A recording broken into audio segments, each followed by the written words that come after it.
Weekend ಮೋಜಿನಲ್ಲಿ ಚಿಕ್ಕಮಗಳೂರಿಗೆ ಹರಿದು ಬಂದಿದೆ ಪ್ರವಾಸಿಗರ ದಂಡು. ಪ್ರವಾಸದ ಹಿನ್ನೆಲೆಯಲ್ಲಿ ಕಾಫಿ ನಾಡಿಗೆ ಪ್ರವಾಸಿಗರ ದಂಡೇ ಆಗಮಿಸಿದೆ. ಸ್ವಾತಂತ್ರ್ಯ ದಿನ ಮತ್ತು ಭಾನುವಾರ ರಜೆ ಇದ್ದಂಥ ಹಿನ್ನೆಲೆಯಲ್ಲಿ ಸಮಯವನ್ನು ಕಳೆಯೋದಕ್ಕೆ ಜನರು ಚಿಕ್ಕಮಗಳೂರಿಗೆ ಬಂದಿದ್ದಾರೆ. ಆದರೆ ವಿಷಯ ಏನು ಅಂದರೆ ಚಿಕ್ಕಮಗಳೂರಲ್ಲಿ ಸಿಕ್ಕಾಪಟ್ಟೆ ಟ್ರಾಫಿಕ್ ಜಾಮ್ ಆಗಿದೆ. ಭಯಂಕರ ಟ್ರಾಫಿಕ್ ಜಾಮ್. ಚಿಕ್ಕಮಗಳೂರಿನ ಪ್ರವಾಸಿ ತಾಣಗಳೆಲ್ಲವೂ ಸಹ ಫುಲ್ ಟ್ರಾಫಿಕ್ ಜಾಮ್ನಿಂದ ಇವತ್ತು ಕಾಣಿಸಿರುವಂಥದ್ದು. ಬೆಂಗಳೂರಿನಿಂದ ಕಾಫಿ ನಾಡಿಗೆ ಆ ಟ್ರಾಫಿಕ್ ಜಾಮ್ ಶಿಫ್ಟ್ ಆಗಿದೆಯಾ ಅಂತ ನೋಡಿ. ಎಲ್ಲೂ ನೋಡಿ ಬರೀ ಬೈಕ್ಗಳು, ಕಾರುಗಳು, ಯುವ ಸಮೂಹ.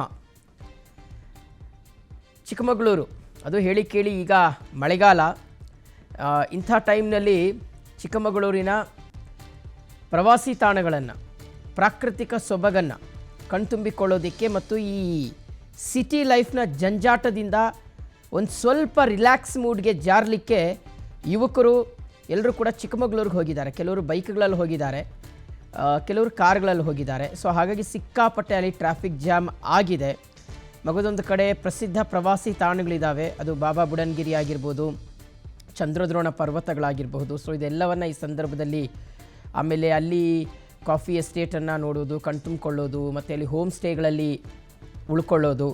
ಸೊ ಈ ರೀತಿಯಾಗಿ ಒಂದು ಖುಷಿಯಾಗಿ ಸಂಭ್ರಮವನ್ನು ಫ್ಯಾಮಿಲಿ ಫ್ರೆಂಡ್ಸ್ ಜೊತೆಗೆ ಕಳೀಬಹುದು ಅನ್ನುವ ಲೆಕ್ಕಾಚಾರಕ್ಕೆ ಜನರೆಲ್ಲರೂ ಹೋಗಿದ್ದರು. ಆದರೆ ಸಿಕ್ಕಾಪಟ್ಟೆ ಅಲ್ಲಿ ಟ್ರಾಫಿಕ್ ಜಾಮ್ ಆಗಿದೆ.